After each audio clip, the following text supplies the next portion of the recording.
Selamünaleyküm arkadaşlar. Kanalıma hoş geldiniz. Ee, Şimdi şöyle bir video çekeceğim. Kızım şu an rahatsız benim ve bu süreçte neler yaptığımı sizlerle paylaşmak istiyorum. Allah'a şükür iyi. Sadece soğuk kaldı. Böyle sürekli mesajlar alıyorum ya işte bebeğim şu kadar aylık, şunu verebilir miyim, şunu yapabilir miyim? Ya da şunu yapsam geçmiyor ya da bunu yapsam geçmiyor diye. Şöyle söyleyeyim. Hastalıklar biliyorsunuz ki bir sürü şeye bağlı olabiliyor ve biz bunun nedenini bilmeden uyguladığımız tedaviler, verdiğimiz işte hem ilaç olsun hem bitki çaylarının faydası olmaz.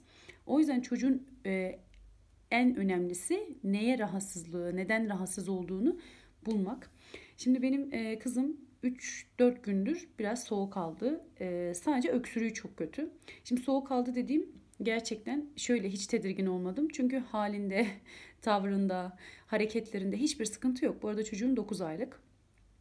Mart'ın 21'inde 9 aylık oldu. Yani birkaç gün oldu daha 9 aylık olalı. Ve ben size gerçekten inanın Allah şahit şurada yani yaptığım şeylerin hepsini size hazırladığım şeylerin, ona verdiğim şeylerin hepsini özellikle böyle göstermek için çekiyorum. Size de fikir olsun. İnanın hiç hastaneye götürmedik Allah'a şükür ve gerçekten böyle şey hani hem gerçekten hastaydı ilk defa böyle çok boğulacak gibi öksürüyor. Ve aynı zamanda işte diş çıkarıyor. Zannedersem bundan dolayı biraz daha ağır düştü. Bunları sizinle paylaşmak istiyorum. Çünkü hem hastaneye götürmedik hem ilaç almadık Allah'a şükür. Kötü olsaydı tabii ki götürürdüm. Bunu da söylemiş olayım. Sadece evde gerçekten geçtiği için şu an çok hafif bir öksürüğü ve burun akıntısı kaldı. Bunu sizinle paylaşmak istiyorum. Bu arada ben şunu fark ettim yani onun öksürüğü geniz akıntısından ve odanın kuruluğundan. Bunu da söylemiş olayım. Şimdi arkadaşlar burada ıhlamur var. Burada dut pekmezi var. Dut pekmezi. Bu zaten keçi boynuzu. Bu dut. Burada şimdi onun biberonunu alıp geldim. Ihlamura dut pekmezi koymuştum. Az önce biraz içirdim.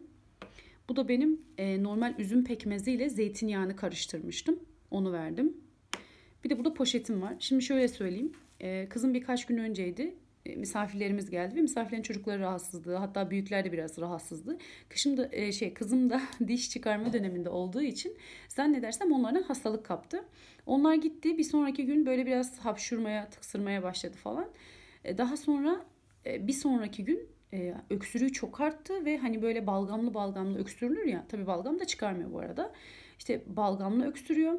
Sonra ben telaş etmemeye çalıştım falan. İşte zeytinyağı ve pekmez hazırladım. Bu üzüm pekmezi ve zeytinyağı. Halis zeytinyağı. Başka hiçbir şey yok. İnanın böyle göstereyim size. Kaç gündür bunu veriyorum. Şöyle. Bu yani. Dedim ki hani böyle öksürüğünü falan yumuşatsın. Sonra baktım böyle şey oldu. Gece ciddi söylüyorum çocuk 10 dakikada bir öksürük krizine giriyor ve bu arada kameraya değdim. Çocuk 10 dakikada bir öksürük krizine giriyor ve uyumadı. Ben de uyuyamadım. Ya daha doğrusu o hani böyle uykulu hep sürekli ama öksürük krizine girdiği için maalesef sürekli uyanmak zorunda kaldı falan. Böyle geceyi zor ettik. Tabii o uyku sersemliğiyle açıkçası söyleyeyim. Kalkıp gece bir şey yapamadım. Gerçekten yapamadım. Ve eşim de yanımda yoktu. Hani o olsa belki ona derdim yap falan. O gün böyle kızımla yalnızdık ve böyle bir gece geçirdik. Sabah hemen uyandım. Ha, bu arada limon unutmuşum. Sabah uyandım. Hemen bir ılık su hazırladım. Normal içme suyu. Ilıttım. Ona biraz verdim. Sonra göğsüne arkadaşlar. Şimdi zeytinyağı hep ben söylüyorum ya. Şey duydum. Bu birkaç zaman önce bir tane arkadaşım dedi ki bir hekim arkadaş dedi ki zeytinyağladıktan sonra poşet koyuyorlarmış. Bakın ben hep kızımı ilk doğduğu günden beri zeytinyağlıyorum. Bunu inanın 4-5 aya kadar sürekli yaptık. Ondan sonra da haftada bir, 15 günde bir. En son mesela bir ay önce yaptım açıkçası. Kantaron yağıyla yapmıştım zeytinyağlı yani yağlamıştım kızımı. Ama hamdolsun hani böyle hastalık da zaten çok geçirmedi. Bir iki defa yine böyle hapşurması ve burun akıntısı falan olmuştu. Onun dışında bu kadar ilk defa oldu. Ve hani böyle uyutmuyor işte mızmızlanıyor falan zannedersem dediğim gibi dişten dolayı.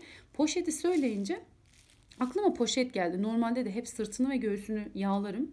İnanın bu poşet gerçekten bence yani şunlar bence çocuğumun bağışıklığını kuvvetlendiriyor. Ama göğsünü yumuşatan ve balgamın daha çabuk atmasını sağlayan bence bu poşet oldu. Bilmiyorum, ben öyle düşündüm. Çünkü bunu yaptıktan sonra ya 2 saat içerisinde gerçekten faydasını çok gördüm. Zeytinyağı alıyoruz. Bütün vücudunu olmasa da göğsüne iyice zeytinyağı böyle masaj yaparak sürüyoruz. Ve şu poşeti, bildiğiniz buzdolabı poşeti, üzerine koyuyoruz. Sonra zaten giysisini kapatıyoruz ve öyle uyusun. Ben bunu 2-3 defa yaptım ve gerçekten çok faydasını gördüm. O poşeti yapmıştım. Daha sonra gün içerisinde ılık suya hemen dut pekmezi karıştırdım. Sonra ıhlamur, mesela hani bitki çayları konusunda biraz tereddüt ediyoruz ya. Ihlamur konusunda tereddüt etmeyin. Şöyle tereddüt etmeyin. Yani çok fazla vermediğiniz müddetçe sıkıntı yok. Mesela ben yani günde şu kadar falan, şundan birazcık fazla verdim ıhlamur.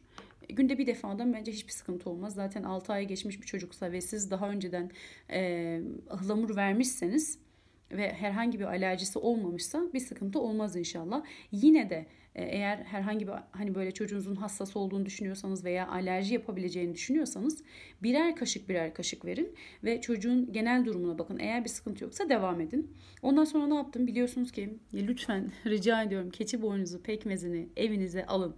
Şimdi bu virüs olayları çok şu an gündemde. Eşim eve geldi, dedi ki keçi boynuzunu içiyoruz, kefir içiyoruz, yoğurt yiyoruz. İnanın o da yani sağlık sektöründe, yani doktor değil ama bir şekilde doktorların içerisinde. Doktorlar bile ısrarla bağışıklığın güçlü olmasını söylüyor ve bağışıklığın güçlü olması için de bunlar gerekli. Keçi boynuzunu muhakkak verin. Ben günde 2 defa bu süreçte, normalde bir gün veriyorum, bir gün vermiyorum. Bazen 2-3 gün üst üste veriyorum, bazen unutuyorum. Ama bu süreçte inanın her gün keçi boynuzu pekmezini verdim. Sabah kalkar kalkmaz zeytinyağını verdim. Daha sonra dut, mesela gün içerisinde susuz falan da kalmıştı biraz. Gün içerisinde yaptım, işte dutu kaynattım, onun suyunu verdim. Yine ıhlamur verdim dediğim gibi. Bir de o ılık suya 1-2 damla limon damlattım. Mesela şu an bu ıhlamurun içinde de sadece 1-2 damla limon var. Bu niye? Bu da yine işte hani C vitamini falan takviyesi olsun diye. İnanın bunları yaptıktan sonra bunları şöyle söyleyeyim. Eğer şu gördüğünüz malzemeleri çocuğunuza sadece hasta olduğunda veriyorsanız bunun faydası olmayacak. Gerçekten kusura bakmayın ama bunun faydası olmayacak, öyle söyleyeyim. Ama ben normalde de kahvaltısında 3 tane bir tane hurma ve 3 tane dut her zaman veriyorum. Sonra bu pekmezi, dut pekmezini de böyle 2-3 günde bir kaşık veriyorum. Sonra ceviz mesela. 6 aydan sonra, hatta böyle açıkça söyleyeyim, ben 6 aydan sonra hemen vermedim cevizi. Tam herhalde 7. ayı bitti. Ben sonra ona kahvaltılarına yarım çay kaşığı ceviz koymaya başladım. Tabii bunu az az 3 gün denedim. Alerjisi olmayınca ceviz koyuyorum. Ceviz koydum. Cevizin de hani bağışıklık güçlendirmesi için çok faydası var. Zaten bitki çayları işte yani çocuklara verebileceğimiz, en başta işte ıhlamur daha zararsız olan, daha zarar vermeyecek olan. Ihlamuru bir kere muhakkak, yani normal zamanlarda da ara ara çocuklarınıza demleyip vermeniz gerekiyor. Yine zeytinyağını, yani pekmezden ziyade sade zeytinyağını ben 2 günde bir ben vermesem eşim muhakkak, bazen diyorum ki ya tamam diyorum hani 2 gün vermeyelim falan, muhakkak veriyor. O yüzden bunları normal rutinde yapmıyorsanız, çocuk hasta oldu, çok kötü öksürüyor, işte balgamı var, kulağı ağrıyor. Bu arada kızımın muhteşem kulak ağrısı vardı. Resmen elini kulağın üzerine koyup vuruyordu. Ona ne yaptım? Ona da sürekli pamuğa zeytinyağını sürdüm. Ve bunu kayınvalidem söyledi. Bilmiyorum, belki başka videolarda da söylemiş olabilirim ama kayınvalidem benim bütün çocuklarımın kulağı ağrıyordu demişti. Bizim kız da ara ara böyle huysuzlanıyordu. Ben de bilmiyordum. Dedi ki kulağı ağrıyor olabilir. Gerçekten de bu ikinci oldu. İkinci defadır kulak ağrısı çekiyor. Yine bilmiyorum, diş mi vuruyordur ama hani beni bu konuda belki aydınlatırsınız. Diş de kulağa vuruyor olabilir. Sıcak tutmak gerekiyormuş bu arada. Tahta kaşığı ısıtın çocuğun kulağının oralara. Zaten ağlıyorlar, fark edersiniz. Eğer böyle bir şey varsa. Ve pamuğa zeytinyağı sürüp kulağına tıkadım. Genelde bunu uyurken yaptım. Çünkü normalde zaten hani onlar da konuşmaya başladığı için ve ses almaya başladıkları için o kulaklarının kapalı olduğunu fark ediyorlar ve huzursuz oluyorlar bu arada. İşte böyle gerçekten inanın bu 4-5 gündür şunları yapıyorum. Şimdi soruyorsunuz ya işte mesela şöyle biri bana desek hadi çocuğuna pekmez ver. Çok haklısınız aslında. Pekmezi nasıl vereceğim, ne kadar vereceğim, şöyle mi böyle mi? Yani 6 aydan sonra çocuğunuza keçi boynuzu ben 4 aydan sonra verdim. Bunu söyleyeyim. 4. aydan sonra çocuğuma yani dediğim gibi ara ara 3 günü de geçmiştir ama hemen hemen her gün çocuğuma bir kaşık yarımla başlayın. Daha sonra bire çıkarabilirsiniz. Bir kaşık keçi boynuzu pekmezi verdim. Bu sonra. Bunu yeni başladım ben ama hemen yani her gün vermiyorum onu söyleyeyim. Daha sonra dutu vermeye başladım. Dutu kaynatıp suyunu vermeye başladım. Zeytinyağını bilmiyorum. Daha önce videolarımı izleyenler bilirler. Zeytinyağını hep veriyorum ve hep de yağlıyorum. Bunu da bilin arkadaşlar. Yani böyle bunları uyguladım.